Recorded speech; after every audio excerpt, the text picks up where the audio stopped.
Hi friends, എല്ലാവർക്കും ഉപ്പും പുളിയും കുക്കിങ്ങിലേക്ക് സ്വാഗതം. ഇന്ന് ഞാൻ കിഴങ്ങും കൊണ്ടൊരു സ്റ്റൂ ആണ് ഉണ്ടാക്കുന്നത്.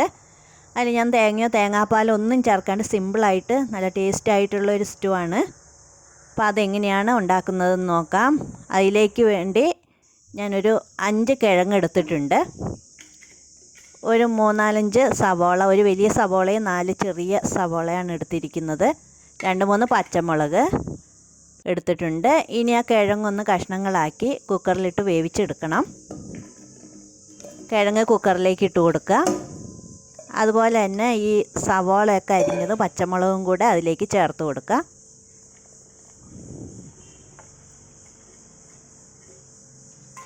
ഇനി അതിലേക്ക് വേണ്ട ഉപ്പ് ചേർത്ത് കൊടുക്കുക. ഒരു ടീസ്പൂൺ ഉപ്പ് ഞാൻ ചേർക്കുന്നുണ്ട്.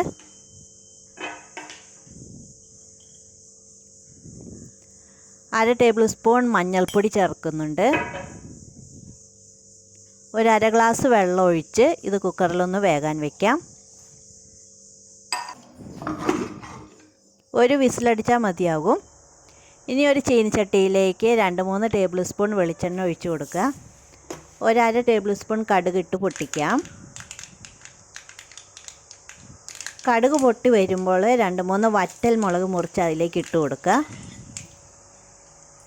വറ്റൽ മുളകൊന്ന് മൂത്ത് വരട്ടെ. വറ്റൽ മുളക് മൂത്ത് വരുമ്പോൾ അതിലേക്ക് ഒരു പിടി കറിവേപ്പില ഇട്ട് കൊടുക്കുക.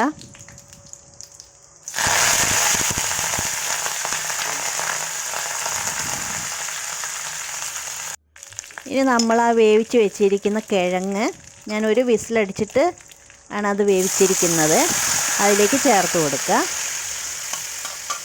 ഇനി ഉപ്പുണ്ടോ എന്നൊക്കെ നോക്കി ആവശ്യത്തിനുള്ള ഉപ്പ് ഇനി ആവശ്യമുണ്ടെങ്കിൽ ചേർത്ത് കൊടുക്കുക. ഇനി വെള്ളം കുറച്ചും കൂടെ ഒന്ന് ആവശ്യമുണ്ട്. അപ്പോൾ ആ കുക്കറിലേക്ക് തന്നെ വെള്ളം ഒഴിച്ചൊന്ന് തിളപ്പിച്ചിട്ട് ഒഴിക്കുകയാണ് നല്ലത്. പച്ചവെള്ളം ഒഴിക്കുമ്പോൾ അതിൻ്റെ ടേസ്റ്റ് പോകും. അപ്പോൾ തിളപ്പിച്ചിട്ട് ഒരു അര ഗ്ലാസ് വെള്ളം കൂടെ ഞാൻ ചേർത്ത് കൊടുക്കുന്നുണ്ട്. ഇപ്പോൾ പാകത്തിന് കുറുകിയ പോലെ ഒരു പരുവത്തിൽ ഇതായിട്ടുണ്ട്. അതിലേക്ക് കുറച്ച് കറിവേപ്പിലയും കൂടെ നമുക്ക് വിതറി കൊടുക്കാം. ഇപ്പോൾ നമ്മുടെ പൊട്ടറ്റോ സ്റ്റൂ ഇവിടെ റെഡി ആയിട്ടുണ്ട്. എല്ലാവരും ചെയ്ത് നോക്കുക. Thank you.